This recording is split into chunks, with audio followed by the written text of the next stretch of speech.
ये कहानी लेखक की अपनी भावनाओं के द्वारा लिखी गई है। इस कहानी को सुनकर आप अपना मनोरंजन कर सकते हैं। इस कहानी में दर्शाए गए पात्र, उत्पादन और घटनाएं सभी काल्पनिक हैं। कहानी किसी भी व्यक्ति के भावनाओं, प्रथाओं और परंपराओं का अपमान नहीं करती है। ये कहानी पूरी तरह से काल्पनिक है। दोस्तों, सिर्फ आपसे एक ही रिक्वेस्ट है कि आप हमारी वीडियो को लाइक और सब्सक्राइब कर लिया कीजिए, क्योंकि हम इसे बहुत ही मेहनत से बनाते हैं और आप बिना लाइक और सब्सक्राइब किया ही चले जाते हैं। प्लीज प्लीज प्लीज, यह आपका प्यार होगा हमारे लिए। आप हमारे चैनल को लाइक और सब्सक्राइब जरूर कर लिया कीजिए, जिससे हमें लगेगा कि हमारी मेहनत व्यर्थ नहीं जा रही है और आपको हमारी वीडियो पसंद आई, और इसी तरह हम आगे भी अच्छी अच्छी स्टोरी आपके लिए लाते रहेंगे। 31 गुस्सा, रोमांस और कटाई। रघुवंशी महल। रात का समय। श्री का कमरा। श्री डिनर करने के बाद उसको सावर लेके सोने की आदत की, इसलिए वे अभी ही सावर लेके एक व्हाइट कलर के टॉवल ने बाथरूम से बाहर आई थी, पर उसने ध्यान नहीं दिया कि कोई उसके कमरे में मौजूद है और उसको शिद्दत से देख रहा है। इस बात से अनजान श्री अपने बालों को दूसरे टॉवल से सुखाने में बिजी थी। वही वे कोई और नहीं, वेद बाबू थे, जो अपनी चेरी को देखने के आए थे, पर उनको क्या पता कि उनको ये सीन देखने को मिलेगा। वे एकटक अपनी चेरी को देख रहे थे और अपने चेरी के बदन का दीदार कर रहे थे और उसने खोते हुए अपने कम श्री की तरफ बढ़ा दिया। वही श्री उनसे अनजान अपने बालों को सुखाने लगी थी कि उनको अपनी कमर पर किसी के हाथ का और अपने कंधे पर सांसों का एहसास हुआ। ये एहसास होते ही कुछ पल के लिए अपनी जगह जम गई। तभी उनकी कानों ने वेद का कर्कश और मदहोश भरी आवाज सुन दी। वेद मैसेज। वेद सूर्यवंशी, अगर आप ऐसे ही हमारे सामने आए तो हम अपने आप को आपके करीब आने से रोक नहीं पाएंगे। थोड़ा तो रहम करे अपने पति पर, ये बोल के उसके कान के नीचे चुम लिया। वही उसकी बात सुनकर और उसकी हरकत से श्री का जिस्म कांप गई और उसका फेस खून की तरह लाल पड़ गया। उसको वेद के इतने पास अपने से और उसके ऐसे बाहों ने खुद को देख के गुस्से और शर्म के उसका फेस लाल हो गया था। उसने जल्दी से वेद की बाहों से निकल के गुस्से से पलटी और गुस्से से बोली, आपकी हिम्मत कैसे हुई मेरे कमरे में आने और हमरे इतने करीब आने की? आपकी हिम्मत कैसे हुई? आपका कोई हक नहीं बनता हमारे करीब आने की, समझे? वही श्री का खुद से दूर करना और ये कहना कि उसका हक नहीं है उसके करीब आने की वेद को गुस्सा दिला दिया। उसने एक झटके में श्री को अपने बेहद करीब कर लिया और बोला, मैं बताता हूँ कि मेरा हक क्या है आप पर। ये बोल के अपने होठों ने श्री के होठों को भर लिया और उसको रुडली किस करने लगा, पर श्री के होठों को छूते ही उसका सारा गुस्सा छू मंत्र हो गया। वे धीरे धीरे शांत हो गया और उसके होठों को प्यार और शिद्दत से चूमने लगा। वही श्री तो पूरी बैक हो गई थी। उसको समझने नहीं आ रहा था कि उसके था क्या हो रहा है कि तभी वेद ने उसके निचले होठों पर बाइट कर लिया, जिससे श्री को होश आया और उसने खुद को संभाला और वेद को खुद से दूर करने लगी। पर वेद की पकड़ काफी मजबूत थी, जिससे निकला मुश्किल था। वे वेद की पकड़ से निकले के लिए हर मुमकिन कोशिश कर लिया, पर खुद को उसकी बाहों से नहीं निकाल पाई और उसने अपने पैरों को मोड़ के वेद के पैरों के बीच में जोर से किक किया। वही वेद एक चिक के साथ श्री से दूर हो गया और बिस्तर पर लेट के कराते हुए बोला, अरे पगल लग की तुम्हें फ्यूचर में मां नहीं बनना क्या, जो इतनी जोर से किक किया है? अगर ये काम करना बंद कर दिया तो तुम मां कैसे बनोगी? वही वेद की इतनी बेशनी भर बात सुनकर तो श्री का फेस जलने लगा और ने गुस्से से तमतमाते हुए वेद को तकिया उठा कर मारने लगी। और वही वेद उससे बचते हुए हंसते हुए बोला, अरे अरे क्या कर रही हो मिसेज सूर्यवंशी? कोई अपने पति परमेश्वर को मारता है? अरे पाप लगेगा। वही श्री को गुस्से ने थी वे और चिढ़ गई और उसको और जोर से मारते हुए बोली, पति परमेश्वर माय फुट, तुम बेशर्म आदमी, तुम्हारा तो मैं खून कर दूंगी। साला मेरी जिंदगी में आके मेरा जिना हराम कर दिया है, आज मैं तुमको छोड़ूंगी नहीं। उसको मारने लगी। वही बेचारे वेद बाबू तो अपनी बीवी की मां से बात रहा था और अपने आप से ही बोला, साला जहाँ दुनिया मेरे नाम से डरती है वही मेरी ही बीवी मेरी कटाई कर रही है। अगर किसी को पता चला कि दी ग्रेट वेद सूर्यवंशी की कटाई उसकी बीवी ने की है तो क्या इज्जत रह जाएगी? कहते हैं ना, कितना बड़ा शेर की ना हो उसको भी एक दिन सवा शेर मिल ही जाता है, और बीबी के आगे किसी की नहीं चलती तो हमारे वेद बाबू की कहाँ चलागी। जब वेद ने देख कि श्री नहीं रुकने वाली तो उसने श्री से तकिया लेके फेंक दिया और उसकी कमर से थाम के अपने ऊपर खींच लिया। श्री भी खुद को संभाल नहीं पाए और वेद के ऊपर आ गई। वेद उसको अपनी बाहों ने कसते हुए बोला, तो अब मार के दिखाओ, ये बोल के उसको प्यार से देखने लगा। वही वेद खुद को छुड़ाते हुए बोली, मिस्टर सूर्यवंशी छोड़िए मुझे, वरना मुझसे बुरा कोई नहीं होगा, और उसको घुरने लगी। वही वेद उसकी बात पर वेद मुस्कुराते हुए बोला, ऐसे कैसे छोड़ दे, हम आपको हमने छोड़ने के लिए नहीं पका है, अब आपको तो इसी तरह जिंदगी भर मेरी बाहों में रहना है और अगले हर जन्म में आपको मेरे ही बाहों में रहना है। वही वेद की बात पर श्री उसको एकटक देखने लगी और सोचने लगी कि जब वे इस बाहों ने रहने के लिए उसने क्या कुछ नहीं किया था, तब इस बाहों ने कोई के लिए था, और जब वे इस बाहों ने नहीं रहना चाहती तो ये बाहें सिर्फ उसको अपनी बाहों में रखना चाहती है। ये सोचते हुए उसके आगे उसकी पिछली जिंदगी की यादें चलने लगी, जिससे श्री के चेहरे पर पसीना आने लगा और उसकी सांसें तेज हो गई। 32 पैनिक, केयर और सजा। श्री का कमरा। श्री को सब अपना पिछला जन्म याद उसके आंखों के सामने किसी फिल्म की तरह घूमने लगा, जिससे श्री की सांसें तेज हो गई और पैनिक करते हुए वेद को खुद से दूर करने लगी। वही जब वेद ने श्री की ऐसे पैनिक करते देखा तो घबरा गया। वही श्री उसको खुद से दूर करते हुए पैनिक करते बोली, छोड़ो मुझे, दूर रहो मुझसे। यही बोल के वेद को खुद से दूर कर रही थी। वेद उसको देख के समझ गया कि जरूर श्री को अपनी पिछली जन्म का याद आ रही है। उसने श्री को और कस के अपनी बाहों में भर लिया और उसको शांत करते हुए प्यार से बोला, शुशु कुछ नहीं हुआ, सब ठीक है बच्चा, शांत हो जाओ, सब ठीक है, सब ठीक है। ये बोलते हुए वे बार बार श्री के माथा चूम रहा था। वही वेद के इतने प्यार से शांत करने से श्री धीरे धीरे शांत होने लगी और उसकी आंखें भरी होने लगी और वे कुछ ही देर में वेद की बाहों में ही सो गई। जब श्री को शांत होते देखकर वेद एक राहत की सांस लेता है और कुछ देर बाद उसको श्री की गहरी सांसों को सुन के समझ जाता है कि श्री सो गई है। वे धीरे से श्री को खुद से दूर करके उसको बिस्तर पर अच्छे से सुलाकर उसके सिर को प्यार से चूमकर तेज कदमों से श्री के कमरे से निकल जाता है। उसकी आंखों के आगे श्री का ऐसे पैनिक करना बार बार उसकी आंखों के सामने आ रहा था। वे अपने कमरे में आ जाता है और अपना आश्रित निकल के वही नीचे फेंक देता है और अपने वार्डरोब के पास जाके उसने से एक बास्क निकाला है और उसको खोलता है, जिसने कुछ इंजेक्शन था और कुछ सिस की छोटे छोटे दवाई थी। वेद उसने से एक सिसई की दवा को उस इंजेक्शन में भरती है और फिर खुद को लगा लेता है। ये कोई आम दवा नहीं थी, ये एक तरह का ड्रग था जिससे लगाने से इंसान के शरीर में असहनीय दर्द होता है और ये खुद को सजा देने के लिए ये सब कर रहा था। उसे लगता था श्री के दर्द के आगे तो उसका ये दर्द तो कुछ भी नहीं है और इस ड्रग का असर 4 घंटे तक रहता है। वही वे उस ड्रग को खुद को लगा के उसने अपने हाथों में चमड़े का बैग लेकर खुद को मारने लगा। वही ड्रग को असर भी शुरू हो गया था, पर वेद के मुंह से एक आवाज नहीं निकली। उसको आंखों के आगे तो श्री का पिछला जन्म और खुद को उसको मरना ही चल रहा था। उसने खुद को तब तक खुद को मारा जब तक उसने हिम्मत जवाब नहीं दे दिया। वेद ही गिर पड़ा और फिर भी खुद को संभाल कर बेड के किनारे से अपना सिर ठीका लिया और सीलिंग को देखते हुए बोला, चेरी आपको दर्द देने का मेरी यही सजा है और तुम्हारे दर्द के आगे तो ये कुछ नहीं है और मैंने जो आपके साथ किया उसके लिए तो मुझे सजा मिलनी चाहिए ना। आप मुझे सजा देगी कि नहीं ये मैं नहीं जानता, पर उस गुनाह के लिए खुद को जरूर सजा दूंगा और चिंता मत करो, इससे मुझे कुछ नहीं होगा कि मुझे तुम्हारे साथ जो जिना है पर मेरे गुनाह गई सजा तो मिलना जरूर है, ताकि मुझसे अपनी गलत का एहसास हो कि मैंने अपनी प्यार पर विश्वास करने और उसको मौत के दहलीज पर खड़ा करने की ये सजा है मेरी। ये बोलते हुए उसके होठों पर मुस्कुराहट थी और दर्द से तड़पते हुए ही रात से सुबह के 3 बज गए, पर वेद के आंखों ने जरा भी नींद नहीं थी। अब 4 घंटे हो गए थे और ड्रग का असर भी कम हो गया था। वेद वहां से उठा और बाथरूम में चला गया। फिर आधे घंटे शावर लेने के बाद वे एक लोवर पहन के बाथरूम से निकल और आके सीधे बेड पर आ गई और अपनी आंखें बंद कर लिया। कुछ देर बाद उसकी आंखें लग गई और वेद सो गया। सुबह का समय। श्री की जब आंखें खुली और वे धीरे से बिस्तर पर बैठ गई, तभी उसको रात की बातें याद उसकी आंखों के आगे गुम गई, जिसे श्री तुरंत सीधे बैठ गई और अपने आसपास देखने लगी, पर उसे अपने अलावा कोई नहीं था, जिसे देख के उसे लगने लगा कि उसने जरूर कोई सपना देखा होगा और वे अपना सिर झटक कर फ्रेश होने चली गई। वही नीचे अमरजीत जी और बाकी बड़े बैठकर चाय की चुस्की लेके रहे थे। धीरे धीरे सभी अपने अपने कमरे से आ जाते हैं। वेद भी अपने कमरे से निकल से नीचे आता है, पर आते हुए भी उसकी नजर श्री के कमरे पर थी और श्री के कमरे के बंद गेट को देख के उसको देखने की बेचैनी बढ़ रही थी। उसको श्री को देखना था कि श्री ठीक है ना, और नीचे आने के बाद भी उसकी नजर सीढ़ियों पर ही थी। वही पार्थ जो उसके बगल में बैठा था, उसने वेद को ऐसे बेचैनी से किसी का को ढूंढते देखकर उसने वेद के बोला, क्या हुआ वेद, किसे ढूंढ रहा है? उसकी बात पर वेद ने खुद को संभाल कर एक वर्ड ने बोला, किसी को नहीं। वही निशा पार्थ के पास ने ही बैठी थी और उसने भी वेद को ऐसे किसी के ढूंढते देख के समझ गई वेद श्री को ही ढूंढ रहा होगा। ये सोचकर निशा तो गुस्से से भर गई। उसने अपने मन में बोली, नहीं श्री, तुम वेद को मुझसे नहीं छीन सकती। वेद सिर्फ मेरे है और उनको पाने के लिए मुझे कुछ भी करने के लिए मैं कुछ भी करूंगी। और कुछ अपने मन में ही कर ही शैतान मुस्कान उसके फेस पर आ गई। 33 श्री ही असार है। अब तक वेद की नजरें श्री को ढूंढ रही थी, तो वही निशा को वेद का श्री के लिए बेचैन देख के गुस्से पागल हो रही थी।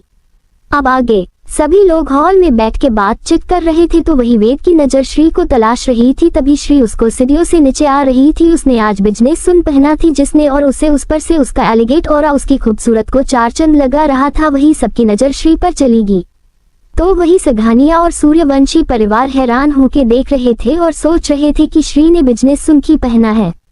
श्री तब तक सबके पास आ जाती है और सबको गुड मॉर्निंग विश करती है। एक से एक सोफे पर बैठ जाती है तो जानकी जी उसको कैफी देती है। तो अमरजीत बोले, लाडो आप कहीं जा रही है? जिस पर श्री बोली, जी दादा साहब हम ऑफिस जा रहे हैं, हमारे आज एक इंपॉर्टेंट मीटिंग है। फिर उसने वंश की तरफ देख के बोली, वंश भाई अपने मीटिंग की सारी तैयारी कर लिया है ना? जिसे वंश हड़बड़ा गया कि वंश इस मीटिंग के बारे में तो भूल ही गया था। उसको ऐसे हड़बड़ाते देख के श्री की आंखें छोटी हो गई। उसने उसको गुड़ते हुए बोली, आप ऐसे क्यों हड़बड़ रहे हैं? कहीं आप भूल तो नहीं गए थे इस मीटिंग के बारे में? ये बोल के उसको गुड़ने लगी। वही वंश डर के मारे मरा जा रहा था। उसने श्री को देख के अपना मासूम फेस बना के बोला, लाडो वे मैं इस मीटिंग के बारे में भूल गया था, इस बार अपने भोले भाले भाई को छोड़ दो। वही रघुवंशी परिवार वंश के ऊपर हंस रहे थे कि उन सबको पता था कि आज वंश की वोट लगने वाली है। श्री वंश को घुरते हुए बोली, लगता है कि आपको अफ्रीका वाले ऑफिस भेजना पड़ेगा। कपी की आप कुछ ज्यादा है काम से असली नहीं ले रहे हैं। वही वंश के फेस पर 12 बज गया कि श्री उसको अफ्रीका भेजना चाहती है। वे जल्दी से श्री के पास आके उसको मनाते हुए बोला, नहीं नहीं लाडो मुझे अफ्रीका नहीं जाना, तुम अपने भाई के साथ ऐसा नहीं कर सकती। वही उसकी बात पर श्री बोली, ठीक है अगर नहीं जाना चाहते हैं तो आधे घंटे का समय आपके पास मीटिंग की सारी तैयारी कीजिए। वही श्री के बात सुन के वंश का मुंह रोने जैसा हो गया और श्री वहां से उठकर डाइनिंग एरिया की ओर चल दी और जानकी जी से बोला, मासा ब्रेकफास्ट ले गए, हमें ऑफिस के लिए लेट हो रहा है। जानकी जी ने हाँ कहा और किचन में चली गई। वही वंश राघव जी की तरफ देख बोला, बड़े पापा हमें अपनी लाडो से बचा लीजिए।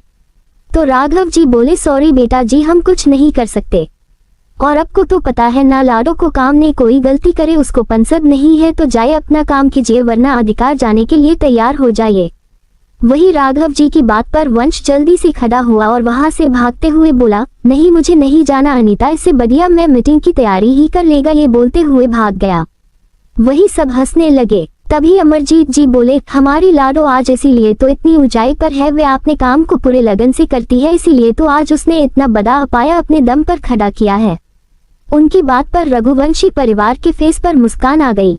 वही सिघानिया और सूर्यवंशी परिवार असमंजस में रघुवंशी परिवार को देख रहा था कि तभी सत्यजीत जी बोले, अरे हमें भी तो बता यार, हमारी गुड़िया ने कौन सा अपाया बड़ा किया है? हमें तो लगा कि हमारी गुड़िया तो भी अपनी पढ़ाई पूरी किया है, तो तू किस अपाया की बात कर रहा है? तो अमरजीत जी बोले, हमारी लाडो तो पढ़ाई करने के साथ उसने अपना खुद का बिजनेस भी चलाती है और आज पूरी दुनिया एसआर से जानती है। वही उनकी बात से सिघानिया और सूर्यवंशी परिवार हैरान हो गया। उस लोगों में सोचा नहीं था कि जिसे वे लोग एसआर के नाम से जानते हैं, जो बिजनेस की क्वीन कही जाती है, वे कोई और नहीं श्री है। वेद तो श्री के बात ने जानकर कि वही एसआर है पहले तो हैरान हो गया और कुछ ही पल में उसके फेस पर मुस्कान आ गई। वेद अपने मन में बोला, चेरी आपने सहत कर दिया, आप मेरी ही चेरी हो, किसी लिए तो आप मेरे बराबर चल रही है। जहाँ लोग मुझे बिजनेस किंग हूँ तो आप बिजनेस क्वीन है और इस बिजनेस किंग की बिजनेस क्वीन हूँ। ये सोचते हुए उसके फेस पर मुस्कान आ गई। वही निशा के तो तन बदन में आग लग गई। ये जानकर कि श्री ही दुनिया की बिजनेस क्वीन है, उसने गुस्से से अपनी मुट्ठी भी लिया जिसे उसके नाखून उसकी हथेली में चुभ रहे थे।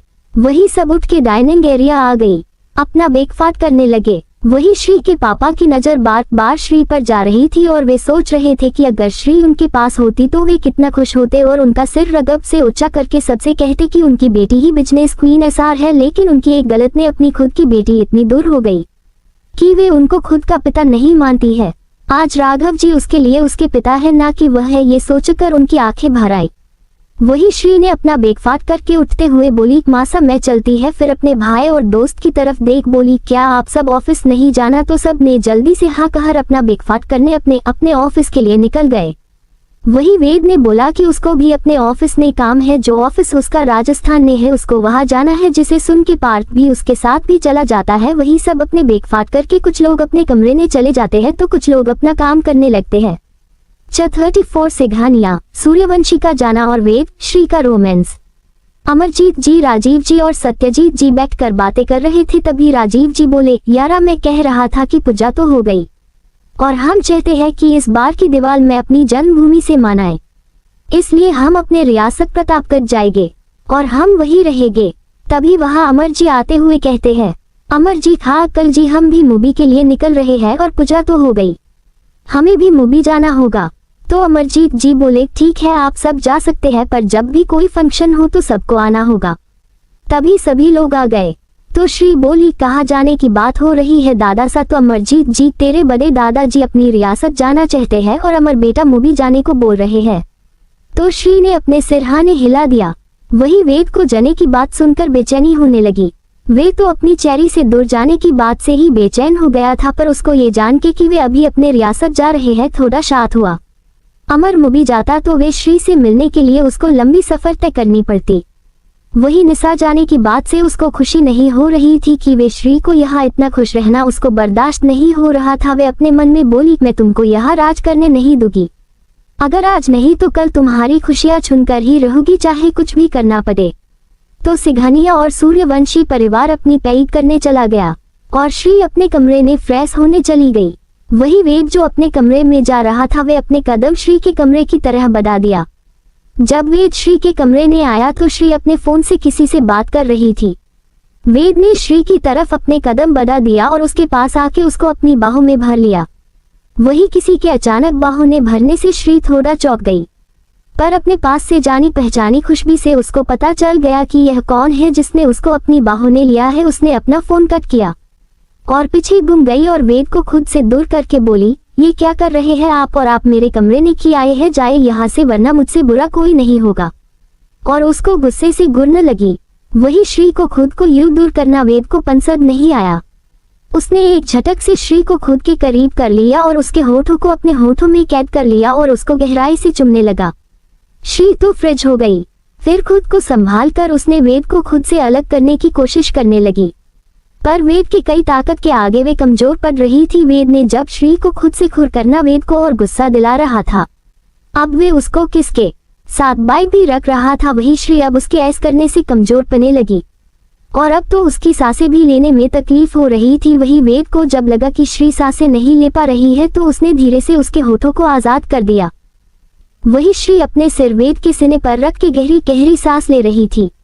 वेद उसको शांत करने के लिए उसकी सिर सहलाने लगा। कुछ समय बाद श्री शांत हुई और उसने जब खुद को वेद की बाहों में पाया तो उससे दूर होने लगी, जिसे देख के वेद ने उसकी कमर पकड़ अपनी मजबूत कर लिया और बोला कोशिश भी मत करना मुझसे दूर जाने की, तुम मुझे खुद से जितना दूर करोगे उतना ही मेरे खुद को करीब पाओगी। वही वेद की बात सुनकर श्री थोड़ा शांत हुई और उसकी आंखों ने देख के बोली की कर रहे हैं आप, ये मुझसे दूर रहिए। मेरे पास रहने से आपको मेरी नफरत के अलावा आपको कुछ नहीं मिलेगा, छोड़िए हमें, बोल के खुद को छुड़ाने लगी। तो वेद उसको अपनी बाहों में कसते हुए बोला तुम्हारी नफरत भी कबूल है हमें, पर तुम अंदरूनी बर्दाश्त नहीं मुझको, और रही बात तुम्हारी नफरत की तो एक ना एक दिन ये नफरत को भी मैं तुम्हारी मोहब्बत में बदलूंगा। ये वादा है एक पति का अपनी पत्नी से, तो तैयार हो जाए मिसेज वेद सूर्यवंशी मुझसे दोबारा मोहब्बत करने के लिए। ये बोल के उसने श्री के माथा शिद्दत से चुम लिया। वही उसके ऐस चुमने से श्री की उसकी एहसास से बंद हो गई, पर जल्दी ही वे अपने होश में आ गई और उसने अपनी आंखें झट से खोल दिया तो खुद को अकेला पाया कि वेद तो कुछ देर पहले ही चला गया था। श्री अपने कमरे के बंद दरवाजे को देख बोली ये कभी नहीं होगा और मैं फिर कभी भी अब से दोबारा मोहब्बत नहीं करूंगी, चाहे कुछ भी जो जाए, पर मैं आपको ना कभी अपने पति होने का हक दूंगी ना मैं इस शादी को अपनाएगी। बोलते हुए वे वॉशरूम में चली गई। वही श्री के कमरे से वेद को निकलते निशा ने देख लिया था। उसकी आंखों में खून उतर आया था, उसका बस चलता तो वे अभी श्री का खून कर देती। वे अपने मन में बोली श्री मैं तुझे जिंदा नहीं छोड़ूंगी, तुम्हारी हिम्मत भी कैसे हुई मेरे वेद के करीब जाने की, वेद सिर्फ मेरे हैं, मैं तुम्हें उसको छीनने नहीं दूंगी। अब तुम देख मैं क्या करती हूँ तुम्हारे साथ। ही सोचते हुए वे गुस्से पैर पटकते हुए वहां से चली गई। कुछ समय बाद सब लोग महल के बाहर मौजूद थे और रघुवंशी परिवार ने सिंघानिया और सूर्यवंशी परिवार को विदा किया। जहां सूर्यवंशी परिवार प्रतापगढ़ जा रहा था तो सिंघानिया परिवार में भी कुछ ही देर में दोनों परिवार अपने अपने मंजिल की तरफ चले गए। वही वेद श्री को तब तक देखता रहा जब तक उसकी आंखों से ओझल नहीं हो गई। फिर उसने अपनी आंखों को बंद करके सिर से टीका लिया। 35 श्री के बदले की शुरुआत। रघुवंशी महल, रात का समय। श्री इस समय अपने सिगरेट रूम में थी। ये सिगरेट रूम ही के एक आलीशान कमरा, एक तरफ मुजिक तो दूसरी तरफ पेटीग और ऐसे कई चीजें वहाँ मौजूद थी। और उस कमरे के सामने ही एक स्विमिंग पूल भी थी, वही स्विमिंग पूल के एक पेटीग थी और उसी के सामने श्री एक रिविलिंग चेयर बैठ के अपनी आंखें बंद करके उस चेयर का आगे पीछे कर रही थी, जिससे उस कुर्सी के हिलने की आवाज उस कमरे में गूंज रही थी, जिससे एक अजीब सा खौफ पैदा कर रही थी। वही श्री जो कुर्सी पर झुलस रही थी वे एकदम से रुक जाती है और अपनी आंखें खोलते हैं और चल के उस पेटीग के आगे खड़ी हो जाती है। वे पेटीग एक लाल कपड़े से ढकी थी, जिसे श्री खींच के उस पेटीग से हटा देती है। अब वे पेटीग श्री के सामने थी। ये पेटीग किसी और की नहीं निशा की थी, जिस पर लाल रंग के मार्कर से क्रॉस का निशा बना था। उसको देख के श्री एक हंसी हंसती है। उसकी हंसी कोई आम हंसी नहीं थी, उसकी हंसी किसी के अंदर तक खौफ पैदा करने के लिए काफी थी। श्री इस समय के वे मासूम श्री नहीं लग रही थी जो रघुवंशी परिवार के साथ होती है। इस समय श्री एक डेविल क्वीन लग रही थी। श्री हंसते हुए एकदम से शांत हो जाती है, उस पेटीग को गुस्से और नफरत से घूरने लगती है, फिर की साइको की तरह अपने गर्दन पर हाथ फेरते हुए गोल गोल उस पेटीग के चक्कर लगाते हुए बोली, निशा निशा निशा बहुत जली सुकून की जिंदगी, अब तुम्हारे जिंदगी में से चैन सुकून छीनने का समय आ गया। कल से तुम्हारी बर्बादी की शुरुआत होगी। ये बोल के श्री किसी शैतान की तरह हंसने लगी। सुबह का समय मूवी। आज मूवी की सुबह सबकी एक धमाकेदार न्यूज से हुई और न्यूज थी कि निशा सिंघानिया परिवार की गोद ली गई बेटी है और उसकी वजह से सिंघानिया परिवार की खुद की बेटी को सालों पहले सिंघानिया परिवार से निकाल दिया गया है। वही सिंघानिया मिशन में सब लोग इस समय हॉल में मौजूद थे और वे सभी लोग टीवी पर ये न्यूज देख रहे थे। तभी वहां निशा अपने रूम से भागते हुए आई और अमर जी के पास आके उनके हाथ थाम कर बोली, पापा देखो ना ये सब क्या हो रहा है। सबको मेरे बारे में पता चल गया है कि मैं आपकी बेटी नहीं हूँ, मैं गोद ली गई बेटी हूँ। प्लीज पापा कुछ कीजिए और ये न्यूज हटाने को बोलिए। वही सिंघानिया परिवार ध्यान निशा की बात से अपने होश में आए और उस सब का ध्यान निशा पर गया। वे लोग निशा को देखने लगे। वही निशा तो ये न्यूज सुन के उसका रो रो के बुरा हाल था। अमर जी निशा की तरफ देख के बिना किसी भाव के बोले, तो इसने गलत क्या है, तुम गोद ली गई बेटी ही हो तो ये सच्चाई अगर दुनिया को पता चल गई तो क्या हो गया, और इससे सच्चाई तो नहीं बदलेगी कि तुम गोद ली गई बेटी हो।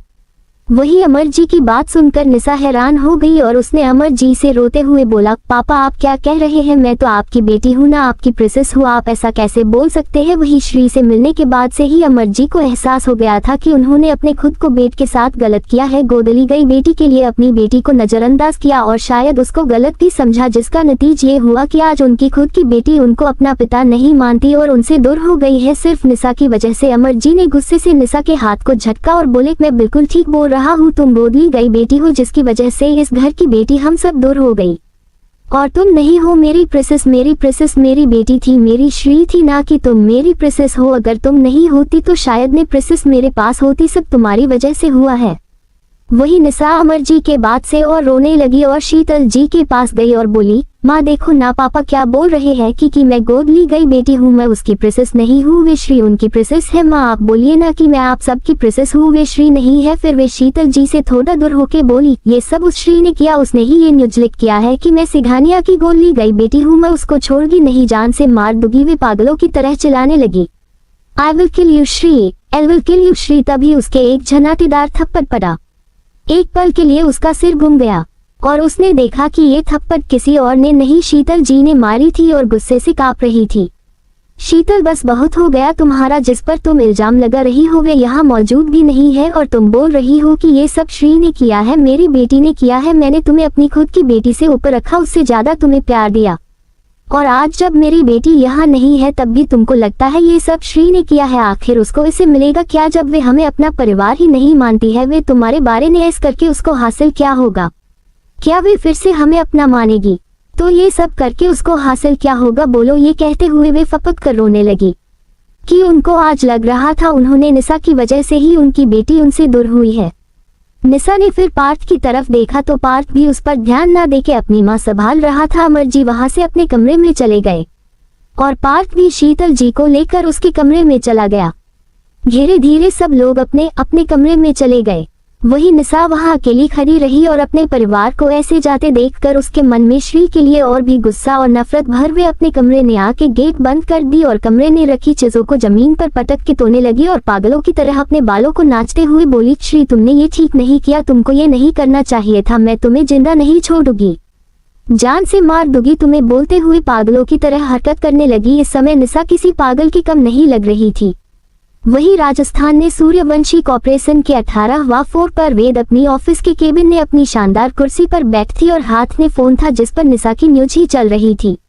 इस समय बैकथरीप इस सुख में काफी हैसम लग रहा था। उस पर उसकी जो मुस्कान इस समय उसके फेस पर थी जिसे वेद काफी डेसिक और हैसम लग रही था। अगर कोई लड़की इस समय उसको देख लेती तो मर ही जाती। वेद अपनी उसी मुस्कान के साथ दिलकश अंदाज में कहता है, वेद तो मेरी शेरनी अपने शिकार करने निकल पड़ी है, अब होगा उसके दुश्मन का जिना हराम होगा। तो अब हो गई है मेरी शेरनी के बदले की शुरुआत, जिसने निशा का नामो निशान मिट जाएगा। ये बोलते हुए मुस्कुराने लगा। वही ये न्यूज सूर्यवंशी और रघुवंशी परिवार तक पहुंच गई थी। रघुवंशी महल में ये न्यूज देख के वंश बोलता है, वंश आज उस निशा का तो रो रो के बुरा हाल हो रहा होगा। वही हाल में सभी मौजूद थे, श्री भी वहां मौजूद थी। वे वंश की बात पर उसके फेस पर मुस्कान आ गई।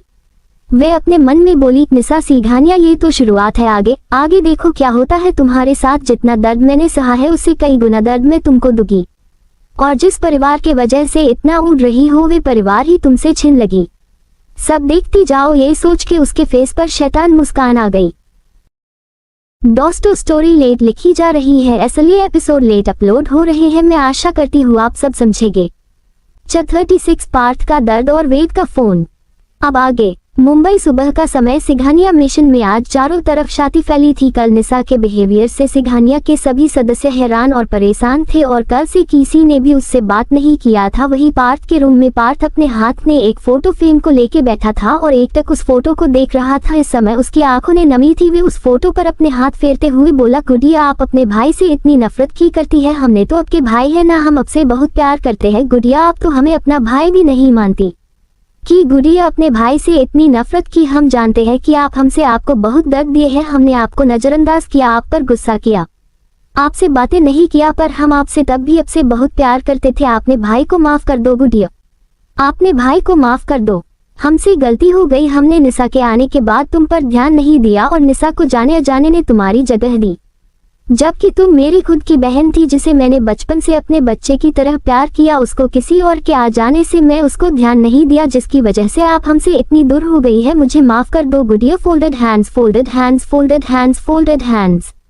बोल को पार्थ उस फोटो फ्रेम को गले लगा के रोने लगा। आज पार्थ को अपनी हर की बातें याद आ रही थी, जब श्री उससे बात करने के लिए उसके पीछे भागती थी और वे गुस्से बात करता या उसको डांट देता था या निशा की वजह से श्री को बुरा भला कहता था और उसको नजरअंदाज कर देता था। और उसको ये बात भी याद आ रही थी जब एक बार निशा के कहने पर कि श्री ने निशा को चोट पहुंचा है, जिस पर उसने श्री को बोला था कि वे उसकी बहन ना होती तो अच्छा होता। ये सब याद आते ही पार्थ को खुद पर गुस्सा आ रहा था। उसने उस समय श्री को वे सब की बोला था। आज उसी का नतीजा है कि श्री उसको अपना भाई नहीं मानती है और उससे इतनी नफरत भी करती है और उसकी बहन उससे इतनी दूर हो गई है। पार्थ रोते हुए ही बोला, गुड़िया माना तुम्हारे भाई से बहुत बड़ी गलती हो गई कि उसने तुमको वे सब बोला, पर गुड़िया इसका मतलब ये तो नहीं ना कि आप अपने भाई से उसके भाई होने का हक छीन लेगी। नहीं गुड़िया, उस दिन मैंने जो भी बोला गुस्से बोला था, पर मैं आपसे बहुत प्यार करता हूँ, मानता हूँ मुझे वे सब नहीं बोलना चाहिए था और मुझे पता है उस बात से आपको बहुत तकलीफ पहुंचा था और अपने भाई से इतना नाराज आप हो गई कि अपने भाई से रिश्ता ही खत्म कर दिया। हमें माफ कर दो गुड़िया, हम आपकी नफरत और नाराजगी और बर्दाश्त नहीं कर सकते हैं, अपने भाई को माफ कर दो गुड़िया। ये कहते हुए और जोर से रोने लगा। वही राजस्थान रघुवंशी महल श्री का कमरा। श्री इस समय आपने लैपटॉप पर बिना किसी भाव लिए देख रही थी। श्री के लैपटॉप पर इस समय सिंघानिया मिशन की फुटेज चल रही थी जो पार्थ के रूम की थी और को पार्थ को ऐसे रोते और माफी मरते हुए देख रही थी, पर फिर भी श्री के फेस पर कोई भाव नहीं आए, जैसे उसको कोई फर्क पड़ा ही नहीं पड़ा हो। और ये बात सही भी थी कि श्री को कोई फर्क नहीं पड़ रहा था कि जितनी दर्द और तकलीफ उसे हुए है उसके आगे तो ये तो कुछ नहीं था। और पार्थ को ऐसे ही लैपटॉप के जरिए ही देखते हुए बोली, मिस्टर पार्थ सिंघानिया ये तो बस शुरुआत है, अब सबको एहसास होगा कि जब अपने परारों की तरह बिहेवियर कर तो खुद को कैसा लगता है। आपने मुझसे बोला था कि मैं अपनी बहना ना होती और उस निशा के लिए मुझे मौत के मुंह में भेज दिया था। उस समय अपने एक बार भी आपके हाथ नहीं कांपे कि आप अपनी खुद की बहन पर गोली चला रहे हैं। अगर महादेव ने मुझे दूसरा मौका नहीं दिया होता तो आज मैं यहाँ नहीं होती और मेरी कहानी कब का खत्म हो गई होती, पर महादेव के आशीर्वाद की वजह से हम ये है तो मैं आपने हर एक दर्द का हिसाब लूंगी। इतना मैं रोया है उसका 2 गुना आप सबको रुलाऊंगी। ये बोलते हुए उसकी आंखें गुस्से और नफरत से भर गई। फिर श्री ने अपना लैपटॉप बंद करके वॉशरूम में चली गई। आप लोग सोच रहे होंगे कि श्री के लैपटॉप पर सिंघानिया मिशन की फुटेज कहाँ से आ, तो मैं बता दूं कि श्री ने सिंघानिया मिशन के अंदर और बाहर के सभी कैमरे को हैक कर लिया था, जिसे जब चाहे तब वे सिंघानिया मिशन के लाइव फुटेज देख सकती थी।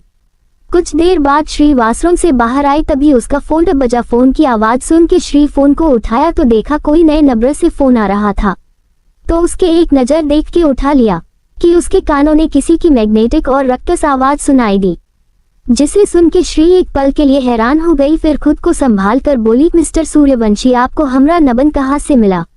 हाँ जी, तो ये फोन किसी और का नहीं, वेद का था। श्री की बात सुनकर वेद जो अपनी ऑफिस के केबिन में अपने चेयर पर बैठा, उसके फेस पर मुस्कान आ गई। वे उसी मुस्कान के साथ बोला, मिसेज सूर्यवंशी, मुझे अपनी बीवी से बात करने के लिए उसका नंबर क्या निकलवा नहीं सकता?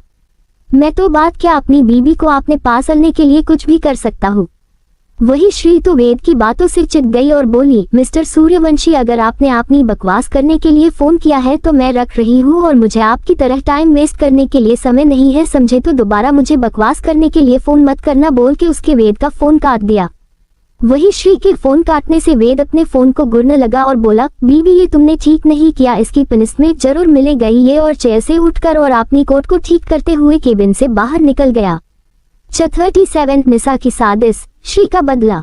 अब तक पार्थ श्री की फोटो फ्रेम लेके बैठा रोता हुए श्री की माफी मांग रहा था। वही श्री ये सब राजस्थान में बैठकर इसकी लाइव वीडियो देख रही थी। अब आगे मुंबई, रात समय सिंघानिया मिशन। निशा अपने कमरे थी और उसके कमरे की हालत कुछ ठीक नहीं था। कमरे का सामान इधर उधर बिखरा हुआ था। वही निशा जमीन पर बैठ के और किसी पागल से कम नहीं लग रही थी कि जब से उसकी असली पहचान बाहर आई थी तब से उसके दोस्त का फोन आ रहा था। सब एक ही बात पूछ रहे थे कि क्या वे सिंघानिया की गोद ली गई बेटी है, ना कि खुद की। और ही सोशल मीडिया पर उसको सब बुरा भला कह रहे थे कि उसने एक बेटी को उसके परिवार और माँ बाप से अलग कर दिया। और ये सब देख के उसको और भी श्री से नफरत हो रही थी। उसने चिल्लाते हुए बोली, श्री, ये सब तुम्हारी वजह से हुआ है, मुझे पता है ये सब तुमने किया है, तुम्हें इसकी कीमत चुकानी होगी। अब देखा मैं क्या करती हूँ, उससे पहले मुझे सबको ये भरोसा दिलाना होगा कि इन सब के पीछे तुम्हारा हाथ है, और इसके लिए मुझे कुछ ऐसा करना होगा कि सबको ये यकीन हो जाए कि तुम आज भी नहीं बदली हो और आज भी मुझे चोट पहुँचाना चाहती हो, और मुझे पता है कि मुझे क्या करना है। ये बोल के पागलों की तरह हंसने लगी। फिर कुछ देर बाद शांत होके उसके अपने फोन से किसी को फोन किया और कुछ बात करने के बाद बोली, ऐसा बोला है वैसा ही होना चाहिए, समझे? तो उधर से किसी ने कुछ कहा और फोन काट दिया। वही फोन कटने के बाद निशा बोली, श्री अब कैसे बचोगी? तुम्हार अपनों ने तो सालों पहले भी मुझ पर भरोसा किया और इस बार भी वे सब मुझ पर ही भरोसा करगे, और इससे तुम सबकी नजर ने नीचे ही नहीं, सब नफरत भी करेंगे, और मेरे वेद जी भी मेरा होगे, वो भी हमेशा के लिए। और पागलों की तरह हंसने लगी।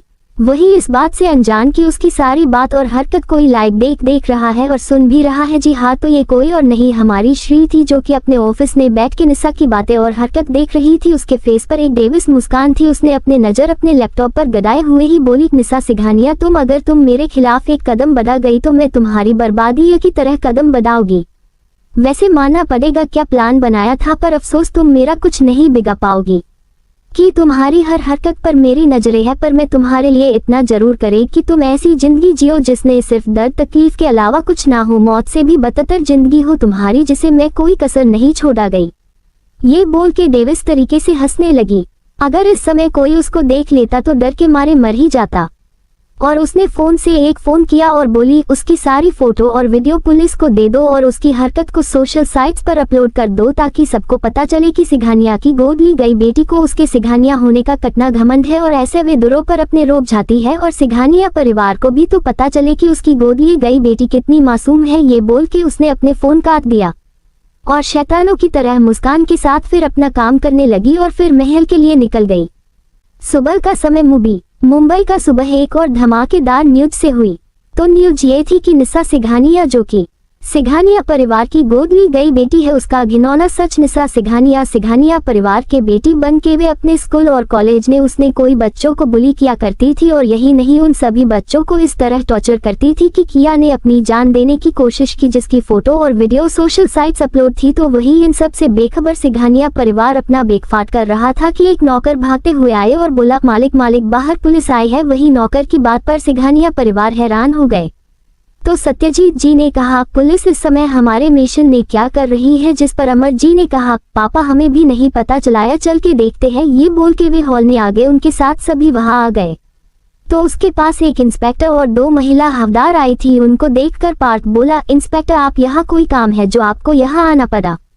तो इंस्पेक्टर बोले, जी मिस्टर सिंघानिया, हम यहाँ मिस्टर निशा सिंघानिया को अरेस्ट करने आए हैं। वही इंस्पेक्टर की बात से सिंघानिया परिवार हैरान हो गया। तो अमर जी गुस्से से बोले, ये क्या बकवास कर रहे हो इंस्पेक्टर, तुम होश में भी हो कि तुम किसे अरेस्ट करने आए हो? वे मेरी बेटी है जिसे तुम अरेस्ट करने की बात कर रहे हो। वही इंस्पेक्टर अमर जी की बात पर बिल्कुल शांति से बोला, मैं बिल्कुल होश में हूँ मिस्टर सिंघानिया, और मैं आपकी बेटी को अरेस्ट करने का अरेस्ट वारंट है। इनके खिलाफ हमारे पास सबूत है कि उन्होंने अपने स्कूल और कॉलेज के बच्चों को बुली किया है और उनको इस तरह से टॉर्चर किया है कि जिसे कई बच्चों में अपनी जान लेने की कोशिश की है। और अगर आपको हम पर विश्वास नहीं है तो आप आज का न्यूज देख लीजिए, जिसने निशा सिंघानिया की बच्चों को बुरी करते हुए फोटो और वीडियो खिलाई जा रही है और उन बच्चों के माता पिता ने इनके खिलाफ केस दर्ज कराया है। वही इंस्पेक्टर की बात सुनकर पार्थ ने जल्दी से टीवी ऑन किया तो सबके सामने निशा की न्यूज चलने लगी। 38 निशा का जेल जाना। अब तक सिंघानिया मिशन ने पुलिस आई है निशा को अरेस्ट करने। अब आगे सिंघानिया परिवार को जैसे कोई सदमा लग गया था, किसी के मुंह से एक शब्द नहीं निकाल रहा था। सब एकटक टीवी की तरफ देख रहे थे और किसी को भरोसा नहीं हो रहा था कि निशा जो इतनी मासूम है वे ये सब कर सकती है। पर इन सब को कौन बताए कि सिर्फ इन सब की ये गलतफहमी है। वही निशा जो कि पुलिस की बात और अपने बारे में न्यूज देख के को उसके होश उड़ गए थे और उसकी करतूत को साफ देख सकते थे। पर निशा तो निशा है, उसने खुद को संभाल कर अपनी नाटक शुरू कर दिया मासूम बनने का और रोते हुए, पापा ये सब झूठ है, मैंने ऐसा कुछ नहीं किया है, कोई मुझे फंसाना चाहता है, मेरा यकीन करिए। कहते हुए वे अमर जी के पास आके उसके हाथ को थाम के बोल रही थी। वही अमर जी को तो समझ में नहीं आ रहा था कि क्या सच है क्या झूठ, या हम यूं कहे कि समझना ही नहीं चाहते थे कि उनकी नजर ने तो निशा एक प्यारी और मासूम थी। वही निशा की बात से सभी अपने होश में आ गए थे। तो शीतल जी ने निशा को थाम के बोली, खा अमर, हमारी बेटी ऐसा नहीं कर सकती है, हमारी निशा को कितनी मासूम है, भला वे ऐसे किसी को चोट पहुंचा सकती है, जरूर किसी की ये साजिश है। वही अमर जी शीतल जी की बात पर उनकी तरफ देखने लगे। वही निशा तो खुश हो रही थी कि आज भी शीतल जी को उस पर ही भरोसा है कि तभी सत्यजीत जी की आवाज सुनाई जो कि गुस्से से भरी हुई थी। सत्यजीत जी, वाह बहू, मानना पड़ेगा आपके प्यार को, क्या प्यार है आपका अपनी गोद ली बेटी के लिए, जो कि इस फोटो और वीडियो देखने के बाद भी आपको उस पर इतना यकीन है कि वे किसी को चोट नहीं पहुंचा सकती है। और वही जब सालों पहले अपनी खुद की बेटी की बात थी तो तुमने एक बार भी नहीं कहा कि अमर हमारी बेटी किसी को चोट नहीं पहुंचा सकती। तब तो तुमको खुद की बेटी पर इतना यकीन नहीं किया। अगर कर लेती तो शायद मेरी श्री हम सब के साथ होती, पर तुम्हें तो अपने खुद की बेटी से ज्यादा अपनी गोद ली गई बेटी पर है। और आज इतना की होने के बाद भी तुम्हें इस लड़की पर यकीन है। वाह बहू, वहाँ मानना पड़ेगा, क्या प्यार है। मैं महादेव से हमसे यही प्रार्थना करूंगा कि किसी भी औलाद को तुम ऐसी माँ होने से अच्छा हो कि वे औलाद बिन माँ के हो। ये बोल के उन्होंने अपनी पत्नी की ओर देख बोले, यहाँ से कविता, मुझे ये नाटक देखने का कोई शौक नहीं है। वही उनकी बात पर कविता जी भी उसको थाम के अपने रूम में चली गई। वही हॉल में शीतल की आंखों से झर आंसू बह रहे थे। उनको सत्यजीत जी की बात बहुत बड़ी लगी थी, पर शायद उनकी बात कहीं ना कहीं सच थी। अगर उन्होंने अपनी बेटी पर भरोसा इतना नहीं किया जितना वे निशा पर करती थी। वही सिंघानिया परिवार के मन में भी सत्यजीत जी की बात बुझ रही थी। अमर को अपने पिता की बात आज सच लग रही थी कि अगर उन्होंने अपनी भी तो शीतल जी तरफ अपनी खुद की बेटी से ज्यादा विश्वास निशा पर किया है। पर आज जब निशा की बारी आई तो इतना कुछ देखने के बाद भी उनको निशा भरोसा था कि निशा ऐसा कुछ नहीं कर सकती। वे मानने को तैयार नहीं हो रहे। वही सालों पहले जब खुद की बेटी की बात आई तो एक बार नहीं मान गए कि उसने निशा को चोट पहुंचाने की कोशिश किया है। ये सब सबके मन में चल ही रहा था कि सबको इंस्पेक्टर की आवाज सुनाई दी। इंस्पेक्टर मिस्टर सिंघानिया, हमें मिस्टर निशा को अरेस्ट करना होगा। ये बोल के उसने महिला हवलदार को निशा को अरेस्ट करने को बोला। और वही निशा ये सुन के और रोते हुए बोली, नहीं मुझे कहीं नहीं जाना पापा, प्लीज रोकिए। वही महिला हवलदार निशा को उसके हाथ को थाम के उसको जबरदस्ती हथकड़ी पहनाने लगी। वही सिंघानिया परिवार किसी ने भी उस हवलदार को रोकने की कोशिश नहीं की तो पुलिस निशा को लेकर जाने लगी और सिंघानिया परिवार बस देखता रह गया। कुछ देर बाद पूरा सिंघानिया मिशन शांत हो चुका था। जहां निशा को पुलिस लेकर चली गई थी तो वही सिंघानिया परिवार के सभी सदस्य अपने अपने कमरे में जा चुका था। वही ये सब श्री जो अपने लैपटॉप पर देख रही थी, अपना लैपटॉप बंद करते हुए अपनी चेयर से खड़ी हो गई और अपनी ऑफिस के केबिन के कांच के बाहर की तरफ देख के बोली, सही कहा दादाजी ने, क्या प्यार और भरोसा है आपको अपनी गोद ली गई बेटी पर, मानना पड़ेगा। मिसेज शीतल सिंघानिया, क्या प्यार है आपका कि खुद की बेटी पर इतना प्यार और भरोसा नहीं कि जितना गोद ली गई बेटी पर किया। लोग खुद की औलाद को अपनी जान से ज्यादा प्यार करते हैं और अपने तो खुद की औलाद को छोड़कर दूसरे की औलाद को जान से ज्यादा प्यार करती है। आप तो महान हैं कि अपनी खुद की औलाद को प्यार को तरसता छोड़कर दूसरों को प्यार दे रही थी और बहुत भरोसा है ना। इतना कुछ देखने के बाद भी आपको उस पर ही यकीन है, पर चिंता मत करिए, इस भरोसे को मैं ऐसा चकनाचूर करूंगी कि उसके साथ आप भी टूट के बिखर जाएगी और खुद से भी नजर मिलाने लायक नहीं रह गई। आपको ऐसा दर्द दूंगी कि आप घुट घुट के जिएगी और सचे गई कि आपने अपनी बेटी पर भरोसा नहीं किया और आपको खुद को माँ कहने भी अशर्म आएगी। ये बोलते हुए श्री की आंखों ने नफरत उतर आया था। वही वेद के ऑफिस में वेद को भी सुबह की न्यूज मिल चुकी थी और उसको ये भी पता चल गया था कि निशा को पुलिस लेकर चली गई। उसने अपने फोन के किसी को फोन किया और कहा, निशा सिंघानिया जेल से जल्दी बाहर नहीं आनी चाहिए और उसकी अच्छी खातिरदारी होनी चाहिए।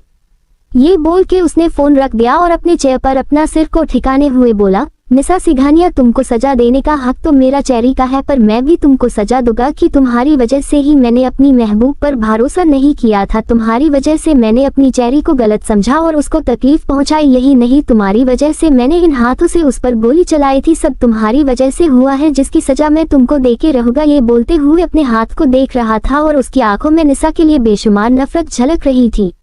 39 निशा का बेइज्जती और बुरा हाल। अब आगे। मुंबई पुलिस चौकी में निशा को महिला हवलदार निशा को सलाखों के अंदर बंद कर दिया था। वही निशा पागलों की तरह चिल्लाते हुए बोला, मैंने कुछ नहीं किया है, मैंने किसी को भी परेशान नहीं किया है, मुझे निकालो यहाँ से। इंस्पेक्टर, तुमने सुना नहीं मैं क्या कहा? निकालो यहाँ से मुझे, नहीं तो तुम्हें मैं छोड़ूंगी नहीं।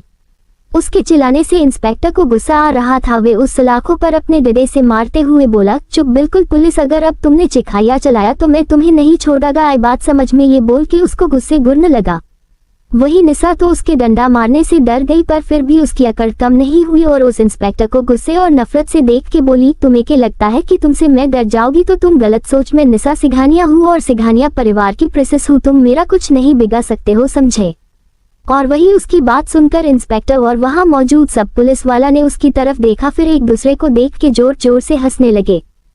वही वे इंस्पेक्टर अपने पास खड़े हवलदार के कंधे पर हाथ रखते हुए बोला, अरे मिश्रा जी, हमें तो पता ही नहीं था कि ये मोहतरमा सिंघानिया परिवार की प्रिंसेस है। अरे हम सब के जेल में सिंघानिया परिवार की प्रिंसेस है। फिर थोड़ा डरने का नाटक करते हुए निशा की तरफ देखते हुए हाथ जोड़कर कर आगे बोला, अरे मैडम मुझे माफ करना, मुझे पता नहीं था। ये बोल के डरने का नाटक करने लगा जैसे कई वे सच ने निशा की बातों से डर गया हो। वही निशा उसको डरता देख के खुश होकर और घमंड भरी मुस्कान के साथ बोली, हाँ अब तो अब आए अपने असली औकात में। तुम जैसे लोग ऐसे ही हम बड़े लोगों के आगे डर से अपने दुम हिलाते फिरते हैं, हम जैसे बड़े लोगों के आगे। ये बोल के घमंड से मुस्कुराने लगी। वही उसकी बात से उस इंस्पेक्टर में उसको देख के फिर से दोबारा हंसने लगा। वही उसके साथ सभी पुलिस हंसने लगे, जैसे उन सब ने कोई बहुत बड़ा जोक सुना हो। और नहीं तो क्या, ये जोक से कम भी नहीं था। निशा शायद जेल आने से उसका दिमाग काम नहीं कर रहा था, इसीलिए तो सबसे सिंघानिया का प्रिंसेस बता रही है, पर वे भूल गई है कि उसकी असली पहचान। अब सबको पता है कि वे सिंघानिया की असली प्रिंसेस नहीं है बल्कि नकली प्रिंसेस है। वही सबको हंसता देख के निशा का फेस बिगड़ गया और वे उस सभी को असमंजस की स्थिति ने देखने लगी। तभी उसकी कानों में उस इंस्पेक्टर की बात सुनकर दिया जो सभी पुलिस वाला से कह रहा था, इंस्पेक्टर, अरे भाइयों, लगता है कि मिस निशा सिंघानिया अभी भी अपने सपने की दुनिया में जी रही है, तभी तो ये शादिया भूल गई है कि ये पूरा मूवी को पता है, या फिर ये कहा जाए कि पूरी दुनिया को पता सच चुका है इन मोहतरमा के बारे में। पर शादिया ये अभी भी अपने सपनों की दुनिया में जी रही है। ये बोल के हंसने लगा और सभी पुलिस वाले हंसने लगे। वही उस पुलिस वाली की बात सुनकर निशा का फेस काला पड़ गया। वे कैसे भूल गई कि उसकी पहचान अब सबको पता चल गई है। वही वे इंस्पेक्टर उसकी तरफ देख के उसका मजाक उड़ाते हुए बोला, अरे निशा जी, हम सब जानते हैं कि आप कितनी बड़ी है, कि जिसे सिंघानिया परिवार ने कचरे से उठाकर अपनी घर की बेटी बना लिया और मैं उनकी खुद की बेटी यानी कि सिंघानिया परिवार की प्रिंसेस को उसके परिवार अलग करके खुद उसकी जगह प्रिंसेस बन गई। तो तुम तो हुई ना प्रिंसेस, पर नकली प्रिंसेस, ना कि असली प्रिंसेस। फिर अपनी आंखों ने निशा के लिए नफरत और घिन लिए कहा, मिस निशा, अपनी प्रिंसेस गिरिया ना उस सिंघानिया मिशन में दिखाना, नहीं तो मुझे एक सेकंड नहीं लगेगा तुम्हारी असली औकात दिखाने में, इसलिए चुपचाप बैठ जाओ। और उसको घूरने लगा। वही निशा को अपनी बेइज्जती उस इंस्पेक्टर से होने से उसको बहुत ही गुस्सा आ रहा था, पर फिर भी उसने उस पुलिस वाले से कुछ कहने की हिम्मत नहीं की, नहीं तो वे इंस्पेक्टर और उसकी बेइज्जती करने के लिए क्या कह देता। इसलिए निशा चुपचाप जाके एक कोने में बैठ गई और रोने लगी। वही इंस्पेक्टर जो कि अपनी चेयर बैठकर अपना काम कर रहा था कि उसको एक फोन आया, जिसे देख के उसने झट से उठा लिया कि उसको उससे कुछ कहा गया, जिसे सुन के उसने यस बोल के फोन रख दिया और एक महिला हवलदार को अपने बुला के और उसको कुछ समझा के भेज दिया। वही महिला हवलदार निशा को खींच के उसके सेल से निकल के उसको खींचते हुए उसको दूसरे सेल में बंद कर दिया। उस सेल में 2 खतरनाक महिला क्रिमिनल पहले से मौजूद थी। वही उसको देख के निशा की हालत खराब हो गया और डर के पीछे हो गई। वही वे दोनों तो उसको देख के उसको ऊपर से नीचे तक देखने लगी कि ये दोनों को खूबसूरत लड़कियां बहुत पसंद थी। उसने से एक उसको ऊपर से नीचे तक देखते हुए उसकी तरफ बढ़ गई और दूसरी वाली से बोली, अरे कमला देख तो क्या मस्त माल हमारे साथ रहने आई है। ये कहते हुए वे निशा के पास आ गई और उसके पास बैठ के उसके चेहरे पर अपने हाथ छूते हुए बोली, अरे चिकनी तू बड़ी खूबसूरत है, मुझे तो तुमको देख तो तुमको चखने का मन कर रहा है, और उसको गंदे तरीके से उसको छूने लगी। वही उस महिला क्रिमिनल की बात और उसको ऐसे छूने से डर से कांप गई और उसने उस महिला क्रिमिनल को खुद से दूर धक्का दिया और चिल्लाते हुए बोली, यू ब्लडी बिच, दूर रहो मुझसे, तुम जानती नहीं हो मैं कौन हूँ। मैं निशा सिंघानिया हूँ, सिंघानिया परिवार की प्रिंसेस समझी, इसलिए मुझसे दूर रहो, नहीं तो तुम्हारे लिए अच्छा नहीं होगा। वही उसकी बात सुनकर के दोनों एक दूसरे से देख के हंसने लगी और वे दूसरी वाली जिसका नाम कमला था वे पहली वाली से देख के बोली, अरे माला ताए आज तो अपन की मजे ही मजे है, देखो तो हमारी सेल में की प्रिंसेस आई है, अरे इस प्रिंसेस को चखने में बड़ा मजा आएगा। उसकी बात पर पहली वाली यानी कि माला ताई बोली, सही बोला रे कमला, आज तक तो सिर्फ मामूली सी लड़कियां अपन को मिलती थी, पर आज तो हमें चखने के लिए ये खूबसूरत और प्रिंसेस मिली है। ये बोल के शैताने की तरफ हंसने लगी और उसके साथ कमला भी शैतानों की तरफ हंसने गई। और जाने से पहले मेरे चैनल SS एक्सप्लेनर को लाइक और सब्सक्राइब करना बिल्कुल नहीं भूलिएगा। मिलते हैं आपसे नेक्स्ट एपिसोड के साथ, तब तक के लिए बाय बाय।